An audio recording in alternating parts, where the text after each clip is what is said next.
Ok, entonces vamos a darle aquí a empezar la clase el día de hoy.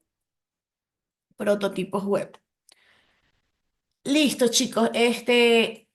Hemos trabajado con prototipos y con wireframe, o mockup desde la materia pasada. Ustedes también están viendo parte de contenido en humano-computador, en otras materias que se especializan en lo que es la parte de la interfaz de aplicaciones.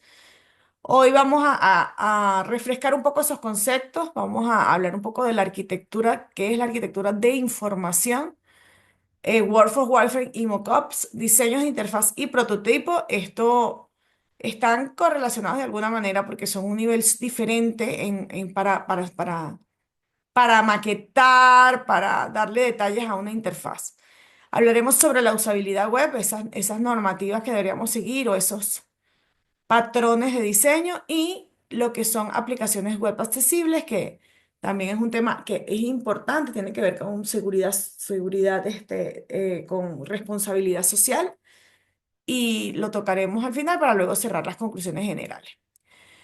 Sobre la arquitectura de información, que estoy segura que ya tienen el concepto por allí, que se refiere a la estructura, a la organización de la información en un sistema, en este caso un sitio web o una aplicación, con el objetivo de facilitar la navegación y la búsqueda de información para los usuarios. La idea es que esto mejore la experiencia del usuario, y existen elementos que nos ayudan a que eso suceda de una manera adecuada, ¿no? Como lo son la jerarquía, que organicemos la información de una forma en que el usuario pueda entender la relación entre las diferentes secciones y elementos, la categorización o clasificación, a nivel de ya más programático, a nivel de la interfaz, lo que son el manejo de menús, el manejo de breadcrumbs, que se utilizan las migas de pan para mostrar la ubicación. Por ejemplo, en el aula virtual, ustedes tienen una manera de devolverse a las páginas anteriores a través de un link en la parte superior. Temas que debe respetar la arquitectura de información, la taxonomía, el manejo de etiquetas, de categoría, el flujo de usuario como tal, que se traduce en el mapeo de las tareas, que de manera similar a lo que funciona un ICID, en el cual vamos poniendo paso a paso los procesos. De la misma forma, un sistema de información, un sistema web, dentro de su flujo, debería respetar cierta lógica al diseñar flujos que faciliten las acciones del usuario. También tenemos a nivel de sistemas de búsqueda, motores de búsqueda son un ejemplo que implementa la optimización de funciones y búsquedas internas para encontrar información específica, ¿no? Entonces, hay un montón de elementos que tienen que ver con la arquitectura de la información, además de lo que vamos a profundizar hoy, la usabilidad, la eficiencia, la consistencia, todo lo que tiene que ver con el cómo ve el usuario mi interfaz, cómo navega mi usuario en mi interfaz de mi aplicación web, cómo se estructura, cómo se organiza esa información en mi aplicación. Para eso existen varios instrumentos, varios entregables que nos ayudan a dar detalles a esto. Y ellos son, en inglés, el workflow, que es ese flujo de información, eh, que va en la línea de lo que es un diagrama de datos, los wireframe, ¿verdad? Que es una manera de mostrar la maquetación del producto, de las páginas que contienen mi site web, mi sitio web, mi aplicación web, con un menor detalle, y los mockup, que tienen más estilo, más diseño, es una maqueta del prototipo, que es ya un desarrollo que puede estar hecho usando HTML, y es más funcional, ¿no? De hecho, parte de ese prototipo ya está en la fase del desarrollo y puede dar base o ser base para el desarrollo final. Vamos a hablar un poco cada uno de ellos en específico. Bueno, el workflow es el primer que entregable que utilizamos para definir la arquitectura de información sobre el flujo de trabajo. Representa visualmente la relación de contenidos con otro contenido y proporciona un mapa de cómo viajar el usuario a través del espacio informativo. El trabajo de un buen arquitecto es crear un flujo de trabajo de los objetivos del usuario, no trazar cada contingencia técnica o casos de ventaja. Solo crear flujos de usuarios o procesos. Aquí este se refiere a que no lo casamos directamente con similar al de datos, no lo casamos directamente con el sistema, aunque sí nos permite visualizar un poco o enfocar ese mapa de cómo viajar a ese usuario. Entonces, esa es la diferencia entre uno y otro. Mientras que el diagrama de datos se refiere solo a la parte de datos, de qué se maneja como contenido en cualquier herramienta, en cualquier aplicativo, el workflow nos ayuda a hacer el mapa como tal de navegación de alguna manera. Hay otras herramientas como el Blueprint, que también es una herramienta más arriba que esto, que es más general, mientras que en el Growth parece una combinación de asociaciones de palabras generales y un rompecabezas para conectar puntos, porque además aquí también se determinan lo que son la parte de las decisiones, ¿no? Si iniciamos un proceso, vamos hacia una zona o hacia otra, dependiendo de la respuesta de si se da o no, y tenemos opciones para poder manejarlo. Y bueno, la manera de graficar esto, bueno, hemos visto esto que es como una hojita cuando es reporte, esto es cuando una acción, un rombo cuando es decisión. El objetivo del diseño es minimizar los pasos necesarios para alcanzar el resultado final e identificar correctamente los lugares de la interfaz en los que el usuario puede encontrar difícil la iteración. Eso ayudará al diseñador a determinar dónde dedicar más tiempo durante el proceso de desarrollo. La clave de esta etapa es la simplicidad, que facilita la iteración rápida al ver la necesidad de cambios mientras trabaja en sus ideas. En general, esta herramienta, este entregable, lo genera el PO, el Product Owner del producto, cuando levanta los requisitos, y es un insumo que le entrega al diseñador para que el diseñador entienda más o menos cuál es la línea que se espera de la navegación en el aplicativo. En ese sentido, el PO en ese proceso este, intenta optimizar el workflow de las líneas de trabajo. Menos clic, más facilidad para el usuario. Entonces, un action podría traducirse como ese clic que tienes que ahorrarte en algún momento, ¿no? Entonces, el workflow evalúa la experiencia del usuario a nivel de que podemos calcular la cantidad de toques que debe realizar el usuario o la cantidad de transacciones de la página necesaria para pasar del inicio de una aplicación a la tarea deseada. Hay herramientas para ello, como el Meet Node Pro y usar papel con grandes cuadros y líneas y texto que describen la configuración del flujo. Generalmente los workflows también, cuando hacemos mesas de trabajo, tenemos pizarrones, tenemos carteleras, podemos trabajarlo de manera tipo draft, digamos.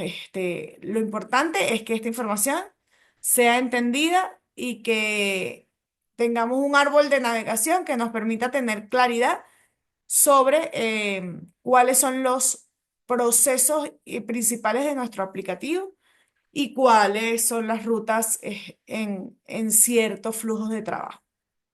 ¿Ok? Luego de ello, en un nivel más allá, una vez creado el workflow, es hora de pasar a la estructura del wireframe. Ya esta un boceto ya bidimensional, un dibujo de todas las pantallas claves y las características de la interfaz de una aplicación web. Los wireframes son una forma de presentar información en la página, también conocida como diseño de información. El propósito de un wireframe es planificar el diseño y la funcionalidad antes de que se sean creadas o que la pantalla sea desarrollada.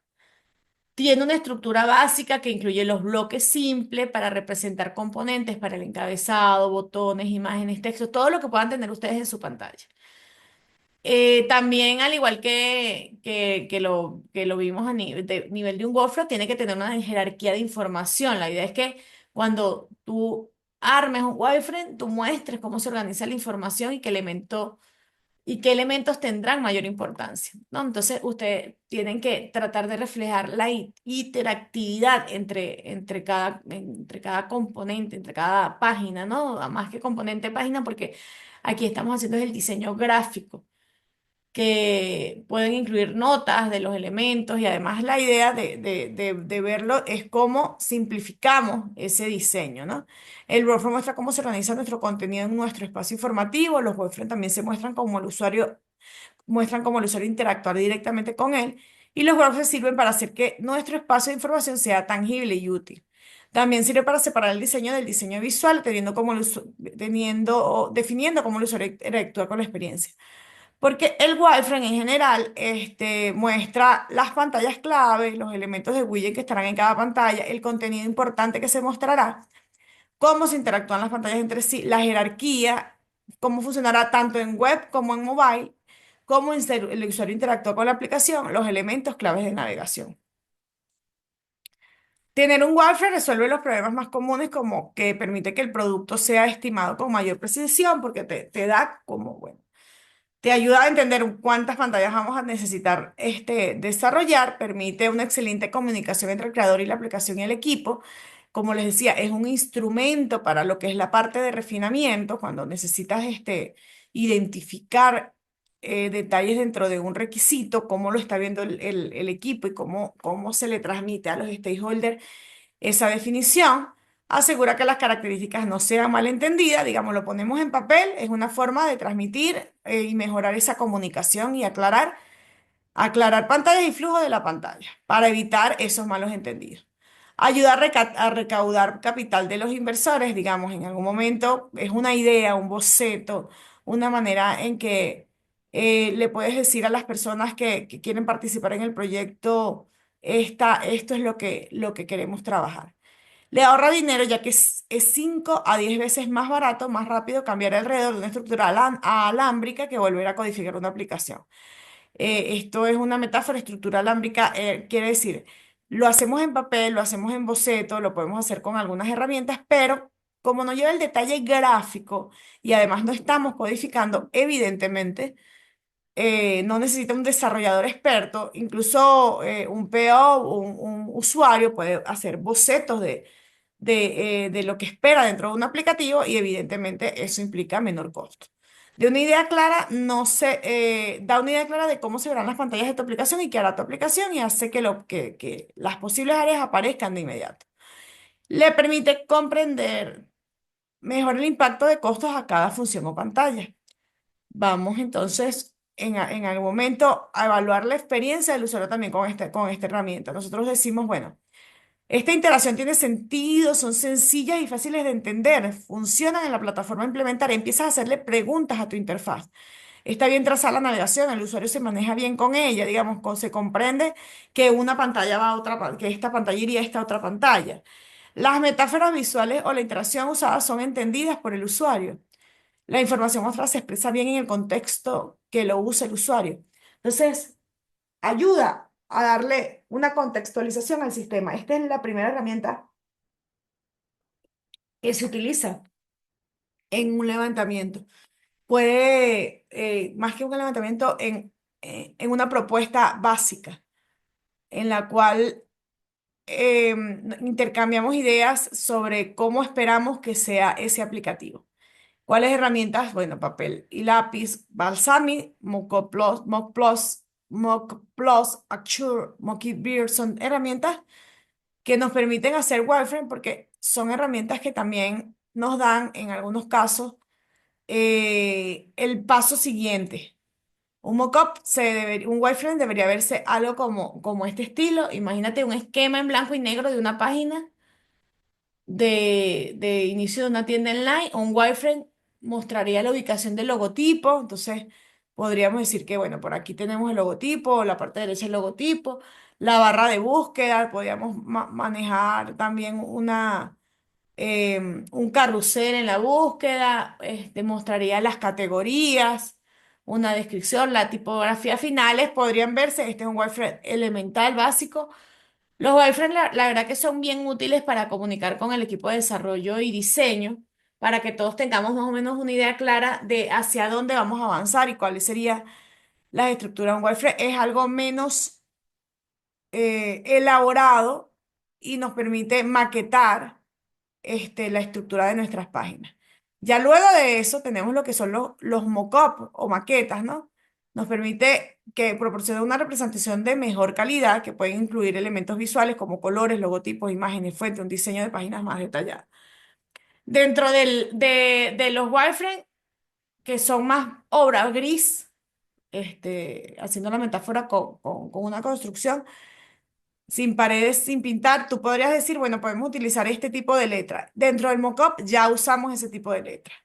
Ya mostramos los logotipos, ya ubicamos cada una de las secciones. Un mockup es útil para cuando quieres tener una mejor idea de cómo se verá la aplicación. Por ejemplo, nosotros en algún proyecto en el Ministerio de Ciencia entregamos mockup para poder determinar cuál iba a ser el branding, las características de los colores empresariales que querían que se implementaran. Entonces, cuando hay todavía algún tema por definir de esa línea de cuáles son nuestros colores corporativos o cuál sería el logo mejor, el logo que vamos a utilizar, todo lo que tiene que ver con la empresa como organización y con su imagen. Un mock-up es una herramienta extremadamente útil porque representa esa parte visual en el diseño, da detalles más completos que incluyen esos colores y esa fuente, genera realismo, permite que se vea con el diseño muy parecido a lo que va a ser la versión final. Además que, bueno, la comunicación visual es útil para representar a los clientes y la parte interesada y ayudar a la comprensión del diseño. Permite hacer el refinamiento, como les decía, dentro de las sesiones de refinamientos que esto va unido al levantamiento de información y al refinamiento de nuestro backlog, de nuestro desarrollo. Entonces son herramientas o entregables herramientas que nos ayudan a completar esa información. Está más cerca de la realidad, puede ser atractivo para el equipo, posibles clientes o potenciales inversores. Los mockups generalmente no incluyen mucho elemento interactivo, pero puedes contener algunas interacciones de clic simples, de cómo estarías navegando. Incluso podrías hacer mockup con data simulada. Algunas herramientas para hacer mockup nos permiten generar los style sheet que nos podemos llevar al prototipo que usaríamos como esa parte de definición, ya con todas las características de fuentes, colores, además de las imágenes. Generalmente los diseñadores gráficos que trabajan con equipos de desarrollo trabajan es con este nivel, con mockups, y basado en los requisitos y el PO, lo refinan para que ya cuando esto esté maduro, llega a los desarrolladores. Y bueno, a diferencia de los wireframes, los mockups son más detallados y están más cerca de lo que sería un producto final, ¿no? Tendemos a confundir los conceptos de mock-up, wireframe y prototipo. Pueden encontrarse que en algún momento los utilicen como sinónimos, pero dentro de la realidad, ahorita veremos las diferencias y que al final se trata de un nivel de detalle mayor en cada uno de esos entregables. Herramientas igual, bueno, tenemos Azure, OmniGraphic, Upit, Adobe, Illustrator, Mockup y también las que ya conocemos, ¿no? Como InVisual, ¿cuál es la otra con que han trabajado? Ustedes a nivel de desarrollo, ¿con cuáles otras herramientas para hacer mockup han trabajado? La que trabajamos en ATI el semestre pasado.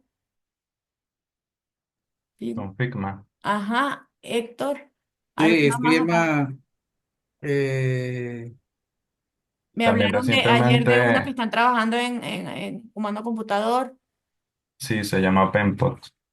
ven por, digamos. Entonces, los mock-up y la maquetación, lo que es la maquetación y lo que es los wireframes, hay muchas herramientas para hacerlo. De hecho, tengo experiencia de casos en que los reportes, por ejemplo, se hacen maquetas con Excel directamente, que son la salida de cómo debería generarse el reporte al momento de, de exportarlo a Excel.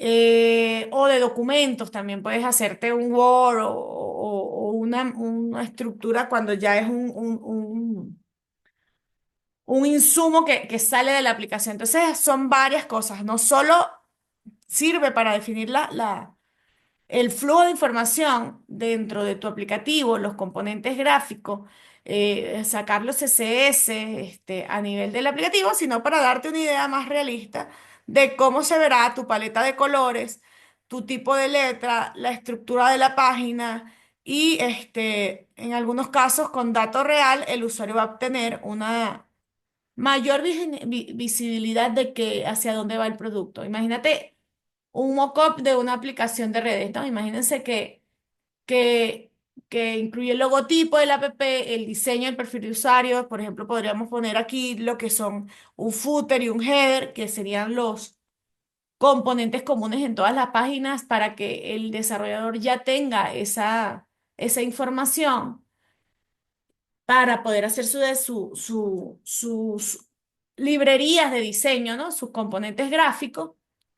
Y los mockups son una parte esencial en el proceso de visualización y ajustar a elementos visuales, ¿no? Por ejemplo, aquí tenemos en un menú, en un ejemplo de un mockup, ustedes han hecho mockup y en esta fase lo que vamos a trabajar es con prototipos. El prototipo es una etapa fundamental, crucial en la creación de productos web digitales, ¿no? En aplicaciones web.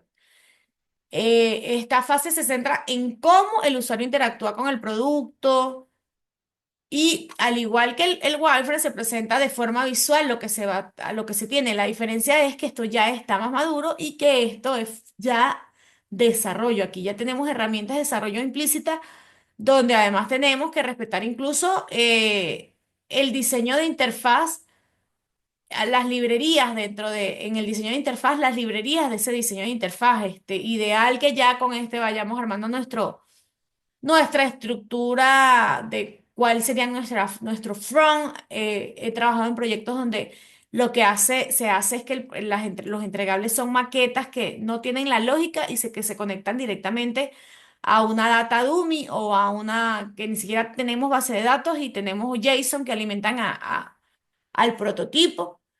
Pero ya la estructura por detrás está bien hecha, a nivel de la arquitectura está definido que eso es el front y lo que luego hacemos es conectar con los servicios. Entonces, un prototipo es algo, digamos, ya más de desarrollo, más abajo. Un prototipo, el wireframe y el mockup carecen de la capacidad de comunicar la interacción más compleja, eh, a menudo in situ, de experiencias móviles o de experiencias web, mientras los prototipos son una versión de mayor fidelidad que los mockups. Esto se muestra un diseño de alta calidad, casi listo para producción, con regiones y áreas en las que se puede hacer clic, permite la navegación. Se utiliza para mostrar claramente cómo se verán las aplicaciones y cómo funcionarán. Para todos los efectos pueden verse exactamente como el producto terminado y mostrará muchas más de las características principales de forma interactiva. Se pueden crear utilizando el mismo software mencionados para mockup o también se pueden crear en HTML utilizando el framework. Entonces, los mockup pueden hacer prototipos que nos generan CSS y que nos permiten la navegación. Entonces hay herramientas que son más poderosas y nos llevan hasta allí. Más los prototipos fuertes, hay herramientas como Figma, InVisual, Azure, Street, Adobe y XD y Balsamic nos permiten hacer prototipos que ya son funcionales, pero los prototipos ya con desarrollo, con HTML, nos dan las bases que les comentaba para estructurar mi aplicativo entre el front y el back. Incluso prototipos funcionales, ¿no? En el caso de Figma ya la conocemos, es una herramienta que ahorita hay versiones que corren en la nube, que permiten la creación de wireframe, de maquetas y de prototipos. Puedes hacer las tres cosas de manera iterativa. Y además es ideal para trabajar en colaboración con equipo. InVision, que es la que vamos a ver en nuestro próximo laboratorio, también ofrece prototipos iterativos. Es muy usada más por los desarrolladores, perdón, por los diseñadores. Y Azure RP no he trabajado con ella, pero también permite igual animaciones y transiciones según su documentación y como Stretch. Y por aquí tienen a Balsamic Q, que fue la que me mencionaron ayer, que en orden de popularidad está como de sexta. Pero bueno, igual es una herramienta poderosa para el objetivo final de un prototipo rápido que permite a los diseñadores crear un ajuste y rapiente de modelos de interfaz y facilitar la obtención del feedback y la realización de pruebas con usuarios antes de implementar una implementación final, ahorrando tiempo y recursos. Aquí hay un aspecto importante que es realización de pruebas. Nosotros podemos darle a nuestros usuarios en prototipados rápidos hechos con alguna herramienta o en prototipados funcionales hechos ya con HTML para que ellos vayan navegando dentro del menú, dentro del mapa, ¿sabes? Publicar esto, como lo hemos en Figma, por ejemplo, lo han hecho, publicar el URL para que otros puedan acceder con opciones a clicar en algunas zonas y navegar entre páginas. Modo de que el usuario ya de un feedback sobre, ah, no, sí, esto es lo que los requisitos decían, los requerimientos, manejan. Existen diferentes prototipos, como le digo, están los prototipos ya más funcionales con HTML, pero hay prototipos visuales que permiten hacer el hincapié entre los aspectos que tienen que ver con el diseño. Y en esas pruebas, el prototipo que generalmente se trata de entregar para un prototipo rápido es el que nos ayuda a determinar las experiencias de usuario. Tiene suficiente navegación, suficiente interactividad para que el usuario pueda tener esa experiencia. Están lo que llamamos esos prototipos funcionales que les comento. Se construyen ya para probar la funcionalidad de un producto, pero no están totalmente pulidos y no tienen la parte de back generalmente para como la integración con base de datos, con la integración con el backend, ¿verdad? Hay otros tipos de prototipos como los mecánicos, que sirven para probar eh, formas o prototipos de usuarios que van en esa línea de prototipos funcionales y de experiencia de usuarios, pero que son más em, alineados a que el usuarios reales lo interactúen con ellos, o incluso prototipos de papel también, digamos, los que son los wireframe y los mockup en papel pueden tener eh, pertinencia en algún momento del aplicativo, o los digitales que ya son hechos con herramientas, o los virtuales, ¿no? Los prototipos virtuales son creadas por software para hacer funciones de aplicativo. Entonces, hay diferentes conceptos que al final se diferencian en el nivel de detalle, pero que, como les digo, muchas veces van a encontrar estos tres conceptos, por lo menos wireframe, mockup y prototipo, prototypes, lo van a encontrar como como sinónimos en el mercado, pero si hay una diferencia que tenemos que entender, que es que, por ejemplo, no, que es así. Los procesos de workflow generan pasos complejos y tareas y proyectos, más asociados a lo que son diagramaciones de datos. Organizan y gestionan el proceso de desarrollo. Estos no son interactivos, simplemente nos permiten entender el flujo. Los wireframes representan visual básica de la estructura de una página web o aplicaciones. Definen la estructura y la disposición del elemento de la página con menos detalle gráfico. Realmente no son interactivas, aunque nosotros podemos pintar esto con rayitas y con secuencia lógica cuando nos movemos dentro si lo hacemos lo montamos en un PDF, por ejemplo, hacemos la graficación y luego generamos el PDF, podríamos ir moviéndonos, pero no con la iteración propia de lo que es el sistema, sino de página, una secuencia lógica de páginas, al igual que Word. El mockup representa una visual más detallada de diseño final, incluyendo colores, fuentes y estilos. Visualiza cómo se verá el producto final. No interactiva, realmente es no interactiva en algunos casos, pero podríamos tener herramientas que nos permitan hacer interactividad, que aquí sería ambas, ¿no? Interactivas y no interactivas, nos permiten generar también el HTML en algunas herramientas como InVision nos genera ya el HTML, nos da la paleta de colores que puede ser utilizada para prototipos funcionales, donde en este caso sí debería ser iterativa, que simula la funcionalidad básica y nos permite probar la usabilidad y experiencias de usuario. Yo estoy más casada con prototipos funcionales, digamos, es más mi experiencia, porque los mock-up, aunque son iterativos, los desarrolla el área de diseño, lo ha desarrollado en mi experiencia el área de diseño. ¿Ok? Ahora, para hacer un buen diseño tenemos que respetar ciertos principios. Los principios de diseño son claves para la de creación de la interfaz. Un diseño debe ser simple, debe ser accesible, debe tener consistencia, debe tener una navegación intuitiva. Un diseño debe proporcionar al usuario una forma en que él pueda hacer una retroalimentación clara cuando se realicen acciones. Debe ser escalable.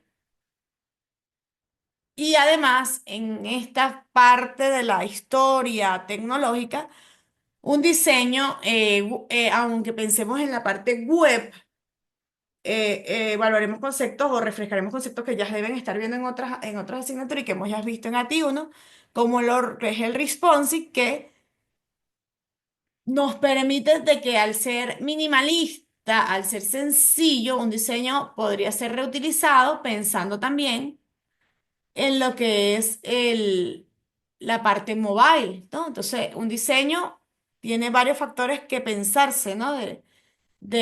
Aunque igual un diseño está asociado como el desarrollo y como lo dictan las aplicaciones, los conceptos ágiles, a pruebas y mejores continuas para recopilar ese feedback con los usuarios y hacer mejoras de ese producto.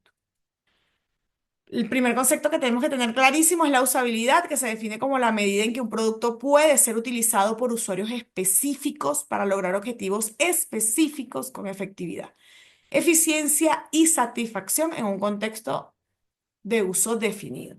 Entonces, usabilidad se refiere a qué tan fácil para alguien, para el usuario, es interactuar con el producto.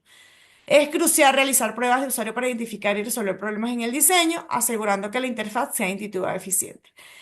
Dentro de mi experiencia, no siempre esto es posible, pero participa un grupo de usuarios comprometidos, los stakeholders, un grupo pequeño para lo que son estos primeros feedback dentro de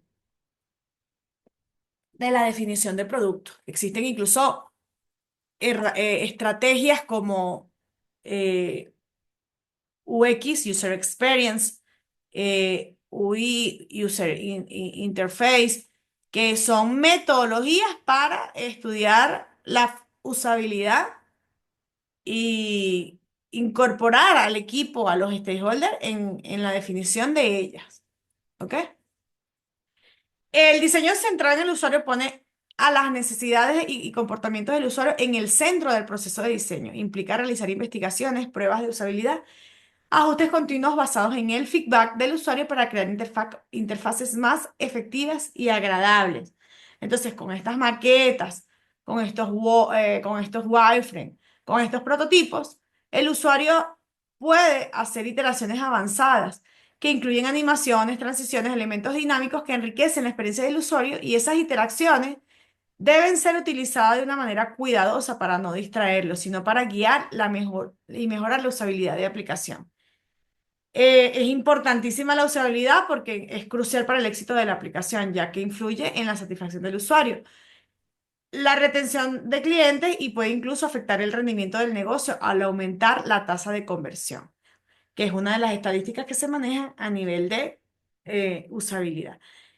Pues, el número de clics es importante, el cómo interactúa, que sea una aplicación que sea intuitiva, que la persona que la tome de manera inmediata pueda saber por dónde meterse para poder hacer lo que necesita hacer, es básico dentro de los principios de diseño centrados en el usuario.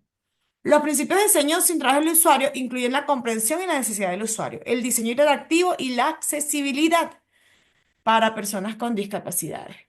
Estos principios ayudan a crear herramientas que son intuitivas y eficaces, mejorando la interacción del usuario con la aplicación.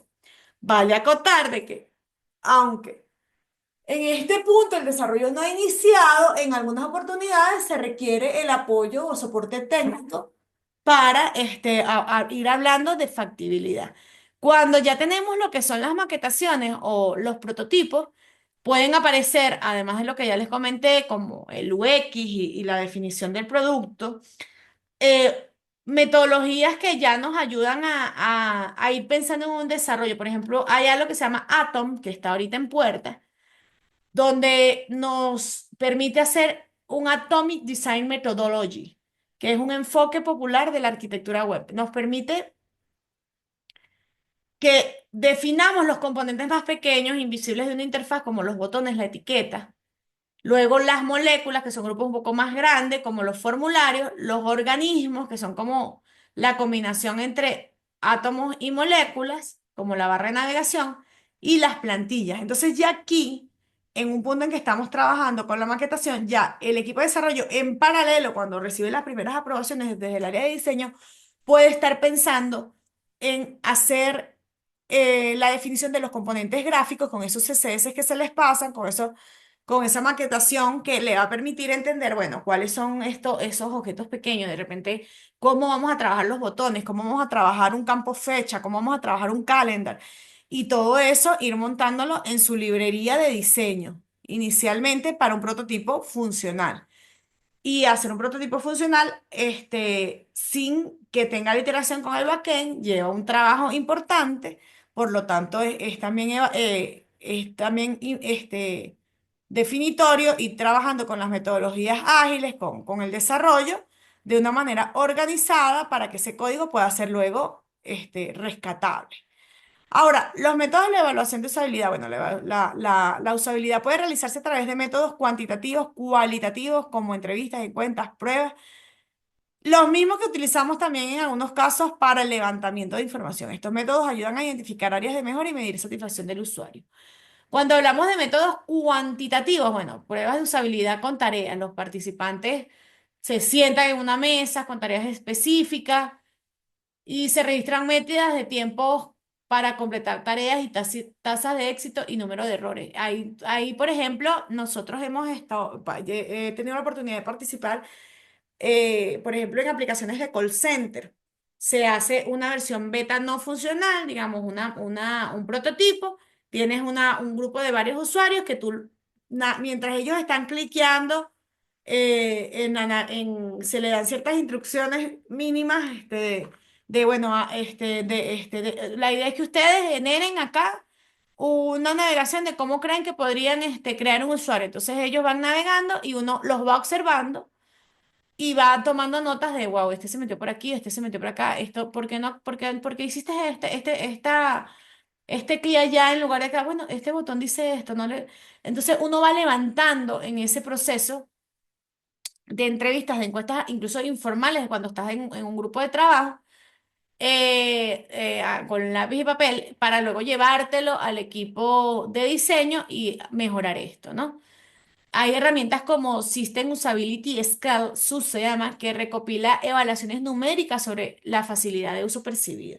Nosotros seguramente, o han visto, por ejemplo, en pruebas de usabilidad como herramientas importantes como Google hay unas versiones beta que esas son ya con desarrollo de backend, pero que también se basa en un feedback y entrevistas para poder hacer mejoras en una fase diferente posterior, pero estas herramientas sirven en el levantamiento, en los prototipos para la definición formal. Luego de nuestras versiones beta se utilizan, es decir, para varias fases. Ahora, las pruebas de usuario son esenciales para observar cómo interactúan los usuarios con la aplicación. Esta prueba proporciona información valiosa sobre los puntos de dolor y las áreas de mejora que ayudan a optimizar la experiencia de usuario. Y aquí estamos hablando de versiones beta, ya no solo de prototipos, no solo ya de versiones que pueden tener una versión de control, una versión inicial.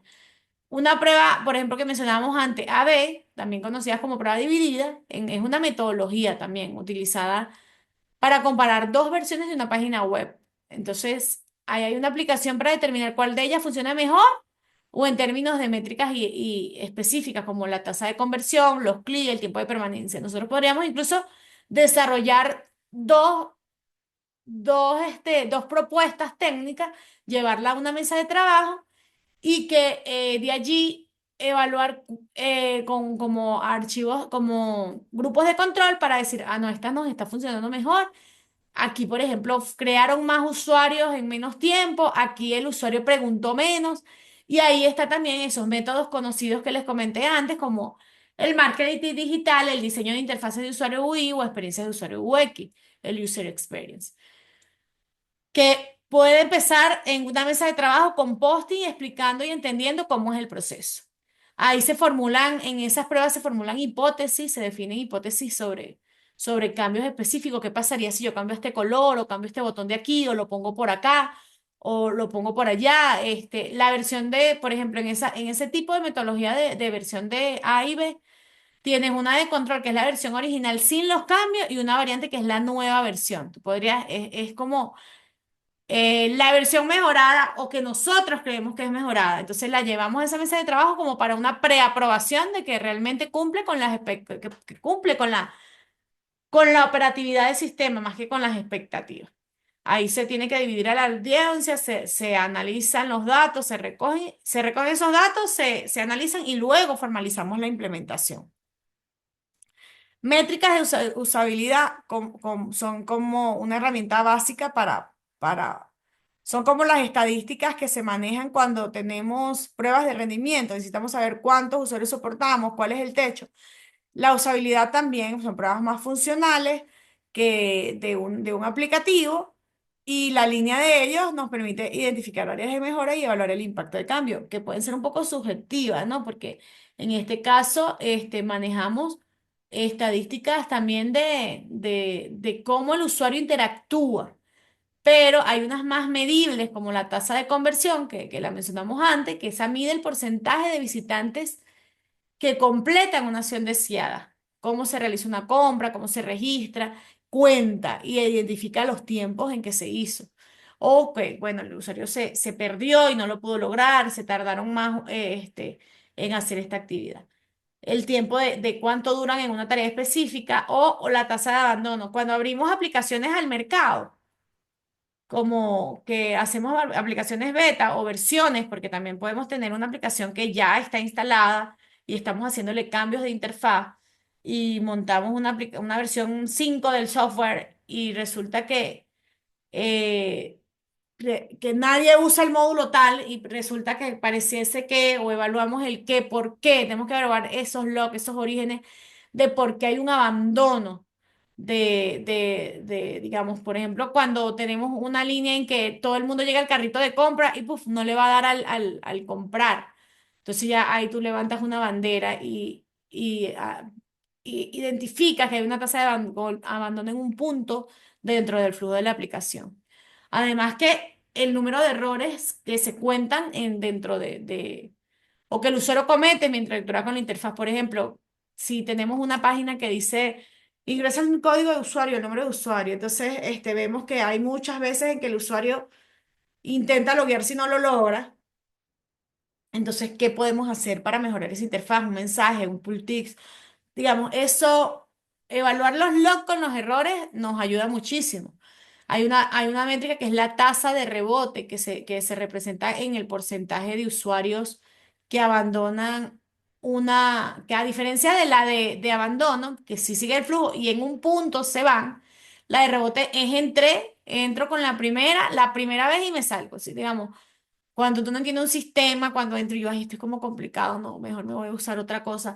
Eso, forma parte de lo que son métricas de usabilidad, que pueden ser registradas numéricamente, mientras que la satisfacción del usuario, a través de la encuesta y el postuso, que ya es más, es un tema de semántica, más subjetiva, también son métricas de usabilidad. ¿Cliente satisfecho, sí o no? Una encuesta cerrada nos da números sobre la interfaz, ¿no? Y tiempos de permanencia en un sistema y tiempos de conexión. La métrica que ustedes van a utilizar de las visitas a través de cuántas veces se conectó un usuario es una métrica que nos puede ayudar luego a saber cuánta popularidad tiene nuestra aplicación. Y es una métrica de usabilidad. Entonces, hay un montón de métricas que podemos estudiar pre, pre y post y despliegue de una versión funcional. Por supuesto que después que hacemos estas pruebas o esta fase, tenemos que, la que es la parte de identificar problemas, es esa recolección de datos, de pruebas de usuarios, de descubrir y hacer ese análisis para entender el comportamiento del feedback directo, es necesario para el proceso, para lo que es la gestión del proyecto. La gestión del proyecto, como lo hemos visto, nos ayuda a seguir adecuadamente implica establecer metas claras y roles y herramientas como la podemos usar como el Jira para poder, después de identificarlo, los issues, las incidencias, registrarlo y hacer el seguimiento para las mejoras, para crear una nueva versión del software en base a ese feedback de usabilidad. Esto con colaboración en línea, y esto sucede en herramientas como Start y Trello y Figma cuando hacemos herramientas a través de prototipos no funcionales. Cuando usamos estas herramientas para hacer mockup navegable, podemos obtener la comunicación entre diseñadores y desarrolladores en tiempo real para compartir la evolución de ese diseño inicial. Esa interacción consiste en repetir el proceso de diseño para mejorar continuamente el producto en cada etapa, y nos permite hacer ajustes y mejoras para una experiencia óptima del usuario. Luego de que hacemos una primera o diferentes ciclos, porque esto puede tener muchos ciclos, como lo digo anteriormente, puede estar un sistema maduro y crearse nuevas interfaces y vuelven a pasar por este proceso. ¿Cómo pueden ser mejoras a una interfaz que ya nos está ocasionando problemas porque nuestras métricas de acceso son muy bajas y queremos ver cómo podemos hacer más popular el acceso? Esto en aplicaciones abiertas, ¿no? Porque también tenemos aplicaciones cerradas, tipo aplicaciones bancarias, aplicaciones en un centro médico, aplicaciones de facturación, donde tenemos una cantidad de usuarios más específica, donde el feedback puede ser más directo, y de la implementación de mejora está más asociado eh, a la optimización de los procesos internos. Entonces, basado en la implementación de mejora, se puede incluir ajustes en el diseño, en la navegación, en las funcionalidades para mejorar las experiencias de usuario. Y por eso las metodologías ágiles tomaron poder en algún punto, dado que esos ciclos pueden ser repetitivos e iterativos, ¿no? Más que repetitivos, iterativos, porque la idea es que precisamente sean menos repetitivos, de que lo mismo esté siendo un problema muchas veces, y más iterativos, de que vamos evolucionando. Ahora, las pruebas por implementación, después de realizar mejoras, es importante llevar otra vez, llevamos las pruebas, llevamos ese, ese entregable a pruebas, ¿no? Para permitir verificar si se han resuelto las pruebas iniciales y si la usabilidad se ha mejorado. Con las herramientas como Jira podemos tener como el bug registrado o la mejora registrada, que luego veremos la diferencia entre uno y otro, que se definen las características, y poderlo poner además los casos de prueba para poder certificarlo. Esto puede ser certificado desde varios niveles: por un QA, cuando estamos en una fase más evolucionada del producto a nivel del desarrollo, o por el PO o los stakeholders cuando estamos más en la fase de un diseño previo, donde es el diseñador el que entrega la maquetación. Incluso el desarrollador o el equipo de desarrollo puede hacer pruebas contra las maquetas que entrega el diseñador, y darle ese feedback para que él haga esa actualización. Entonces, depende de la fase, es a lo que se le hacen las adaptaciones, y el responsable y quienes hacen las pruebas. Ahora, el sistema de gestión de feedback facilita la recopilación y análisis de las opiniones de usuarios sobre la aplicación. Esto incluye encuestas, formularios, contactos, análisis, comentarios en plataformas relevantes, proporcionando información valiosa para futuras mejoras. Y ya lo vimos, las herramientas nos permiten interactuar tal cual una red social, con comentarios, observaciones. Hay otros tipos de canales, como el manejo de email ya un poco más formal, donde nos da una lista de, mm, de recomendaciones o observaciones sobre el software, ya cuando estamos en la fase de que ya el producto está desplegado, y estamos, por ejemplo, buscando la información en el área de lo que es las pruebas de aceptación. Y eso se formaliza en nuestra herramienta de gestión cuando ya está asociado al producto como tal desarrollado, donde tenemos que ir colocando los resultados de esa encuesta y formulario los lleva el PO a ese otro instrumento, a nuestro Backlog. Sobre patrones de diseño, básico dentro de los estudios. Em, Como existen patrones para el desarrollo de código, también tenemos definición de patrones de diseño. Los patrones de diseño son soluciones reutilizables, problemas comunes que surgen en contextos de desarrollo de interfaces, facilitan la comunicación entre diseñadores y desarrolladores y proporcionan un vocabulario compartido. Los principales objetivos de los patrones de diseño incluyen estandarización de navegación, mejoras, accesibilidad y facilitar el uso del contenido y contribuyen a la creación de interfaz que no son tan atractivas, sino que son más bien funcionales y usables, que sean útiles para el usuario. En los patrones de navegación se centran con el usuario cómo se mueve a través de la interfaz. Por ejemplo, incluyen menús, barras de desplazamiento, guías de usuario a través eh, del contenido de manera más eficaz. Entonces aquí tenemos técnicas como que, bueno, las opciones más populares se subagrupan en submenú. Tenemos opciones como las administrativas que están disponibles para unos, para otros no. Tenemos el juego de la huella o los links que te llevan hacia atrás. Hay muchas cosas de navegación que ya resuelven los browsers en sus últimas versiones más modernas, pero nosotros como desarrolladores web debemos darle un punto importante dentro de la mesa a estos aspectos cuando hagamos el desarrollo de nuestras interfaces. Patrones de contenido, bueno, esto se refiere a presentar la información en una página. Patrones de contenido como tarjetas, listas, tablas, ayudan a organizar datos de forma visualmente atractiva y fácil de digerir. Entonces aquí tenemos cosas como, por ejemplo, en nuestro día a día en el Jira cuando utilizamos los boards, tenemos las fichitas que nos permiten mover de un workflow a otro. Entonces ese es un patrón de tarjetas. Mientras que si estamos en el backlog tenemos un patrón de listas. Mi,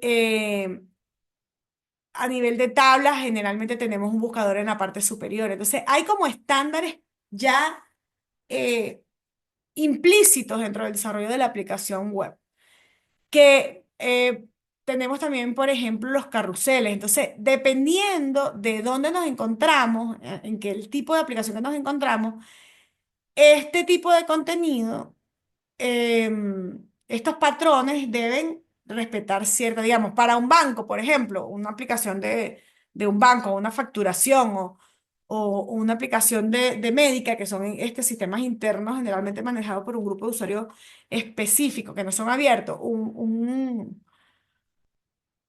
Un carrusel tal vez no es la mejor solución, digamos, una cosa que interactúe, que se mueve, porque ese es un contenido que ustedes van a estar viendo todos los días a cada día, ¿no?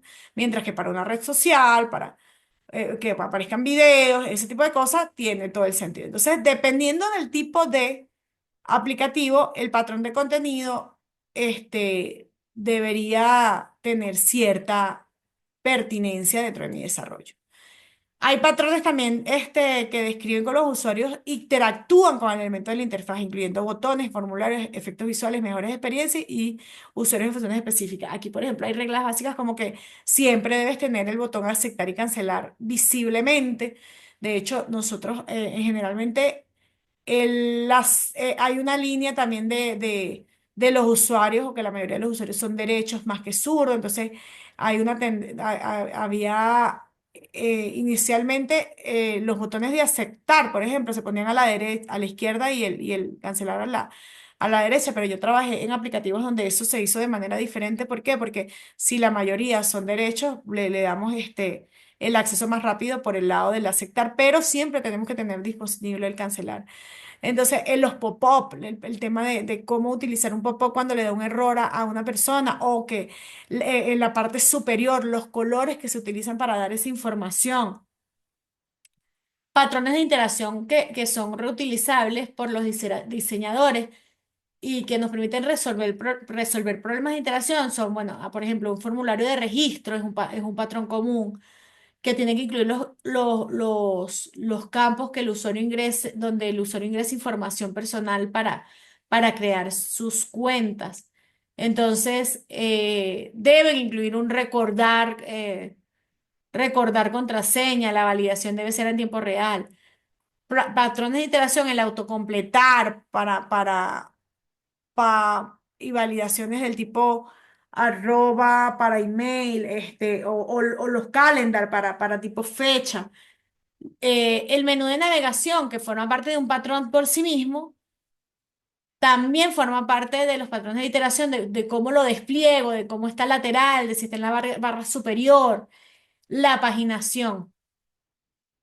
En lugar de hacer un scroll hacia abajo, ahorita es más esa la tendencia porque ya el navegador, ya existen maneras en que resolvemos lo que tiene que ver con el performance haciendo, aunque das la intención de que en tu página tienes la paginación hacia abajo, realmente estás procesando la data de manera parcial para evitar problemas de performance, un lazy loading, que la carga de contenido se hace, que también tiene que ver con la interacción, ¿no? La carga de contenido adicional a medida que el usuario se desplaza hacia abajo en una página.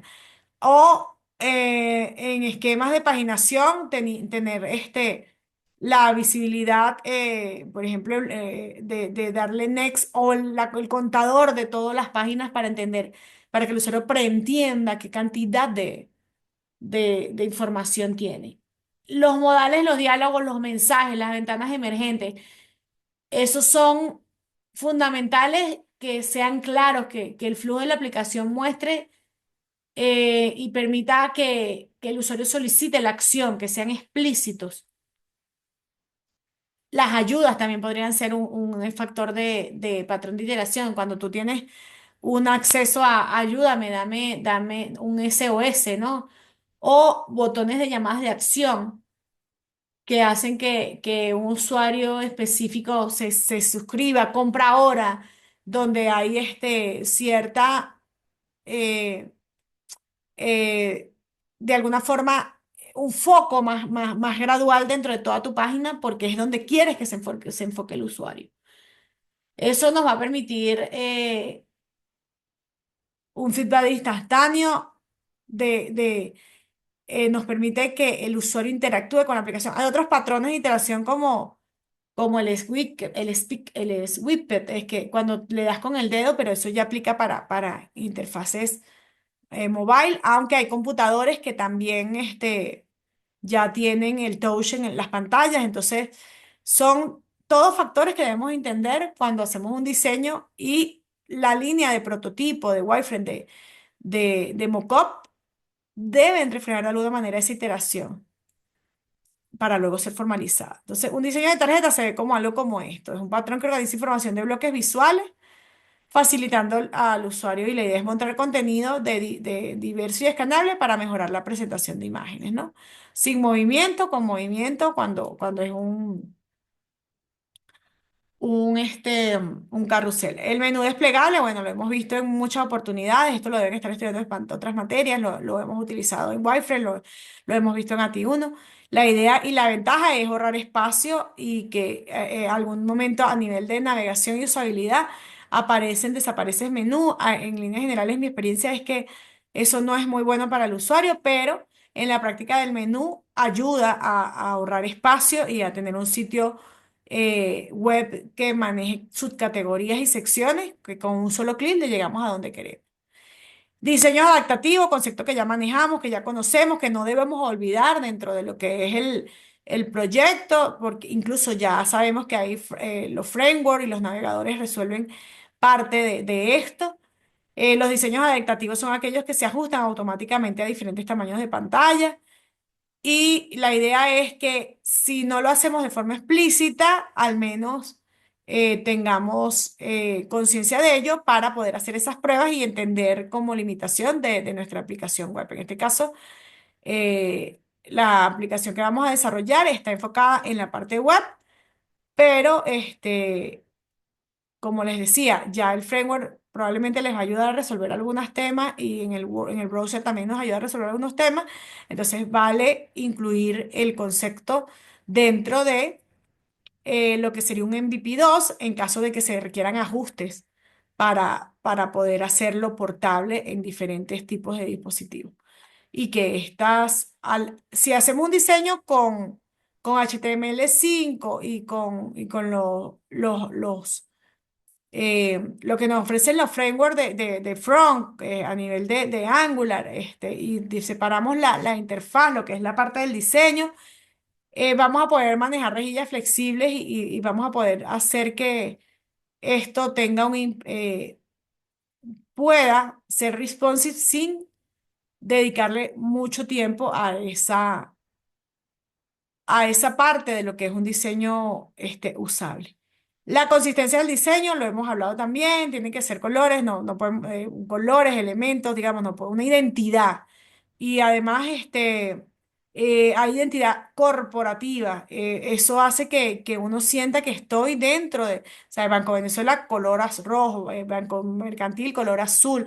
Digamos, hay detrás del diseño, la consistencia de ese diseño un, una corporación, hay detrás de eso un objetivo que es darle ese branding a tu sistema, esa identidad. Y eso incluye no solo los colores, sino la tipografía y ese tipo de navegación, digamos que los sistemas y los módulos de cada componente técnico se parezcan entre sí. El minimalismo en el diseño se centra en la simplicidad de la funcionalidad, se requiere eliminar elementos innecesarios para resaltar lo que realmente importa. Esto no solo mejora la estética, sino que también mejora la usabilidad y la concentración del usuario en tareas. Y es súper importante que nuestro diseño sea minimalista, que se centre en la simplicidad, en el uso eficiente del espacio, que reduzcamos elementos visuales innecesarios, que resaltemos lo esencial para el usuario para tener una interfaz limpia y menos abrumadora. Entonces, eso es importante también dentro de lo que vamos evaluando. Digamos, a veces queremos que una interfaz resuelva todo y resulta que la realidad es que podemos tener una pantalla que tiene un menú lateral o un menú horizontal que nos lleva a más detalle o podemos separar temas digamos, hay en técnicas como los tabs, las pestañas, donde tenemos, bueno, información muy usada en lo que es cuando llenamos un currículum, por ejemplo, en el Internet. Está ese diseño tradicional que en vez de ir hacia abajo tiene los tabs y eso nos ayuda a que solo estar mostrando información necesaria, además en que el usuario se pueda concentrar. Entonces, eso es importante en la definición o en el workflow al definir el workflow en la definición minimalista de nuestra aplicación web. Nuestras páginas deben contener solo algo en que nos podamos enfocar y para eso existen wizard o para eso existe estos botones de siguiente, siguiente, digamos, hay varias técnicas para que una aplicación sea minimalista en cada una de lo que va presentando, en cada parte que va presentando ese usuario, aunque sea la aplicación que resuelva los eh, problemas más graves, los procesos más grandes, debemos ir hacia el minimalismo de la aplicación para llevarlo a la sencillez y a la comodidad del usuario. Otros temas que están en boca hoy en día y que no podemos dejar por fuera es que dentro de las interfaces, ya no es solo la interfaz visual, ¿no? Sino que también ha aparecido lo que son la iteración por voz. De hecho, en muchos de nuestros aplicativos tenemos, por ejemplo, un WhatsApp, tienes audio, en Google para un buscador tienes audio. Tú puedes ir en tu vehículo y nombras a una persona y te hace la llamada. Digamos, la iteración por voz es necesaria, es un componente necesario. En el caso, por ejemplo, de de MEAN, ahí existen APIs para el manejo de voz que manejan el reconocimiento de voz, como el Google Cloud Speech 2 o el Google Text to Speech, el Amazon Polly, el IBM Speech, digamos, y eso creo que lo vimos en las exposiciones, y evidentemente con el aumento de la tecnología, el reconocimiento de voz, la iteración por voz está revolucionando la manera en que los usuarios navegan e interactúan con los sitios web. Las interfaces que incorporan comandos de voz ofrecen una accesibilidad mejorada y comodidad para el usuario. Y el computador, no solo el celular, lo vimos también en las exposiciones, puede interactuar con el hardware, entonces con el micrófono o con dispositivos y darnos audios para poder tener iteraciones por voz y respuestas. En ese caso, por ejemplo, en MEA configuras el API en tu backend, en Node, integras la interacción por voz en tu frontend con Angular y luego ya procesas y muestras las transiciones. Esa es otra de las cosas que está pasando en muchas aplicaciones donde puedes dictar a tu interfaz web, puedes dictarle lo que necesitas escribir. Por ejemplo, es muy útil cuando necesitas escribir aplicaciones web para para dar comentarios o documentos legales. Hay una serie de aplicaciones que ya están implementando esta parte y que nosotros no. Tal vez en el alcance del MVP 1, lo vimos en las exposiciones, vimos los componentes técnicos, tal vez no lo usaremos. Es importante considerar en futuros experiencias tener este conocimiento. Algo incluso más allá, la realidad aumentada. La realidad aumentada superpone elementos digitales, imágenes, información gráfica en un mundo real en dispositivos como smartphone, tabletas, que en tabletas hablamos de aplicaciones web, ¿no? Pues son responsive. Estos elementos interactúan con el entorno físico, enriquecen la experiencia del usuario. Por ejemplo, y bueno, ya ahí saliéndonos un poco de lo que son la parte de aplicaciones web, sino de juegos. Por ejemplo, Pokémon Go, que es un juego bien popular, usa la cámara del teléfono para mostrar al usuario el entorno real. O IKEA Place, que es una aplicación que permite al usuario colocar virtualmente muebles en su hogar. Y eso está embebido en una aplicación web, ¿no? Cuando, por ejemplo, hacen demos para ventas de apartamentos, hay empresas donde ustedes pueden acceder a la información de la empresa, a los diferentes proyectos que tiene una empresa de, de venta y alquiler. Y dentro de la ficha de cada apartamento manejan un VR, una realidad virtual donde puedes navegar en el departamento, navegar que pareciera que estás caminando, parece un juego interactivo. Dentro de la realidad virtual también puedes sumerger al usuario en un entorno completamente digital mediante el uso de gafas, que eso es otra manera de interacción con el usuario. No está, esta tecnología permite a los usuarios experimentar productos y servicios de una manera inmersiva. Y todo nace y podríamos estar integrándolas con aplicaciones web que lleven las estadísticas o cosas por el estilo. Entonces, es importante que mencionarlo porque hacia allá van las tendencias de la información. Como sabemos entonces, el concepto de accesibilidad ya en otra línea que no podemos obviar, la accesibilidad web implica diseñar y desarrollar contenido en líneas de manera que puedan ser utilizados por cualquier persona, independientemente de sus capacidades y limitaciones. Esto incluye uso de texto alternativo para imágenes, navegaciones claras, lógicas y asegura que todos los elementos sean accesibles a través de la tecnología de asistencia. Existen tabs en HTML para ayudarnos con la accesibilidad y el desarrollo debe respetarla. La accesibilidad se refiere a diseñar interfaces que sean utilizables para todos, incluidos aquellos con discapacidades. De hecho, la paleta de color muchas veces está superditada, subditada, exacto, necesita hacerse estudios de accesibilidad Hay colores que, por ejemplo, no se recomiendan. Los colores para personas que son daltónicas, entonces hay colores como que tratan se deberían evitar dentro de la interfaz para que una persona daltónica pueda ver bien tu interfaz. O hay colores que son más recomendables para personas que tienen alguna deficiencia visual. De hecho, incluso existen software que se montan sobre tu aplicación para hacer zoom a secciones o cambiar los colores a otra paleta que ayude, digamos, no solo podríamos tratar de respetarlo, sino hacer pruebas de integración con alguna herramienta en caso de que nuestro aplicativo tenga cierto diseño que no permita a gente con discapacidad su uso, podríamos integrarlos con algunos plugins que existen para eso. Incluir descripciones de texto, imágenes aseguran un contraste suficiente y son prácticas clave para mejorar la usabilidad de un sitio. La accesibilidad garantiza que todas las personas, incluidas aquellas con discapacidades, y incluye colores, contrastes, textos, imágenes. La accesibilidad es importante, no solo como un derecho humano, sino que también beneficia a las empresas al ampliar su alcance, aumenta la satisfacción del usuario, reduce tasas de abandono de páginas y mejora el SEO. Asegura que el sitio web sea accesible y también es un cumplimiento de normativas y puede evitar litigios.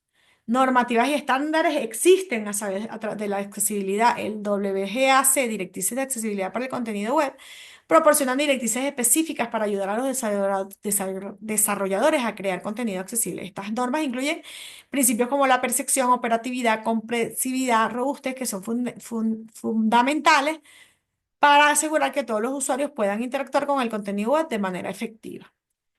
Entonces, esto es un diseño inclusivo. El diseño inclusivo se enfoca en crear experiencias digitales que consideran las diversas capacidades de los usuarios. Esto implica utilización de colores, contrastes, fuentes legibles y objetos en el entorno. Para hacer pruebas de accesibilidad, es crucial identificar las barreras en un sitio web. Esto sí puede incluir pruebas con usuarios reales que tengan discapacidades y luego hacer el mismo proceso de mejoras y procesos continuos y mejoras constantes para que todos puedan acceder a nuestras. Hay herramientas para eso y recursos que facilitan la implementación de esa accesibilidad. Algunas de estas herramientas incluyen validadores de accesibilidad, extensores, navegadores, así como tenemos un sonar que nos identifica temas de código. También existe herramientas que nos hacen la evaluación ya a nivel de interfaz sobre la parte web, ¿verdad? Y si se están respetando estos temas de moverse con el tab, a nivel de cómo están diseñados los colores y los diseños a través. Yo tengo amigos que tienen problemas de visuales y se apoyan también en plugins adicionales para que su computador como tal le ayude a manejar. Entonces, en conclusión, organización de contenido para facilitar la navegación, mejorar la usabilidad, integración con guía para la personalización es una realidad en el presente. Secuencias definidas para el paso de desarrollo, eficiencia, coordinación de equipo, automatización avanzada de procesos, forma parte de lo que tenemos que trabajar para lograr interfaces que cumplan con los estándares de diseño. Bocetos iniciales del diseño, identificación temprana de problemas de diseño, herramientas colaborativas en tiempo real, son herramientas básicas y que nos permiten además llevar una gestión de un producto que pueda ser escalable y reutilizable. La visualización detallada del diseño, comunicación de producto final, integración con prototipos interactivos, nos dan un feedback más temprano. Creación de experiencias de usuarios intuitivas, pruebas de refinamiento de desarrollo, prototipos con AR y VR, parte del futuro. Facilitar la navegación y el uso de sitios, mejorar la satisfacción y rotación del usuario, evaluaciones basadas en IA, que son herramientas que ya se nos dan actualmente, parte del futuro y parte de nuestros estándares al momento de desarrollar. Soluciones consistentes o problemas de comunes de interfaz intuitiva, evolución de nuevas tendencias y tecnologías, inclusibilidad para todos los usuarios, aplicación de complemento legal, tecnología que asegure la accesibilidad automática, algo que debemos considerar. Dudas al respecto, creo que esto va ahondando más en lo mismo, es un poco como pauta para que lo tengamos presente en el diseño de Wireframe. Hoy entregamos nuestro primer prototipo. ¿Alguna observación, comentario, duda, pregunta? Para movernos a la sala del review y cierre de sprint. No, No, ninguno. Vale. Aquí hay algunos recursos que pueden ser útiles sobre cómo diseñar Wireframe y tooltips y tips sobre el tema. Y bueno, nos vemos en la siguiente clase o en la siguiente aula, ¿ok? Para ver el cierre del entregable de hoy. El review que lo hacemos presencial con el objetivo de, de una vez ir haciendo nuestra autoevaluación, recibir el feedback y cerrar